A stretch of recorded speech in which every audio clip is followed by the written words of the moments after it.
ఇంతకు ముందు ఏంటంటే వాళ్ళ డ్రీమ్స్ కూడా ఫుల్ఫిల్ చేసుకోకపోవడానికి కారణమే బడ్జెట్.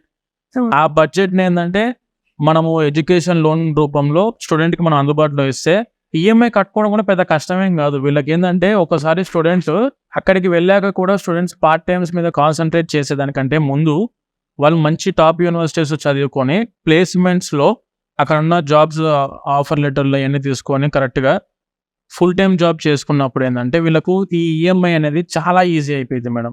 అంటే ఇప్పుడు మనము డబ్బులు ఆ యూనివర్సిటీకి ఫీజు కట్టాలా, లేకుంటే మన లివింగ్ ఎక్స్‌పెన్సెస్‌కి డబ్బులు కావాలని ఒక స్ట్రెస్ అనేది లేకుండా ప్రశాంతంగా అకాడమిక్స్‌గా కంప్లీట్ చేసుకొని, ఆ తర్వాత ఫుల్ టైమ్ జాబ్స్ మీద కాన్సంట్రేట్ చేయడానికి ఎడ్యుకేషన్ అనే ప్లేసే ప్రైమ్ మోస్ట్ థింగ్.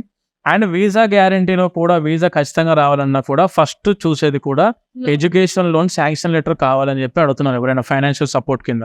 సో అందుకని చెప్పి మనం గ్రౌండ్ ఫ్లోర్‌లోనే దీన్ని ఎస్టాబ్లిష్ చేసామండి. ఎవరైనా స్టూడెంట్స్‌కి ఎడ్యుకేషన్ లోన్ కావాలనుకుంటే ఎక్కడ కూడా ఇబ్బంది అవ్వకుండా అన్ని ప్రాసెస్‌కి తగ్గట్టుగా లీగల్ వేలో మీకు ఎడ్యుకేషన్ లోన్ వచ్చుద్ది. Without expending of 1 paisa. ఒక్క పైసా ఖర్చు లేకుండా డైరెక్ట్ మీకు లోన్ శాంక్షన్ అనేది ఇక్కడ మన రీసోర్స్ త్రూ అందుబాటులో ఉంటది మీకు.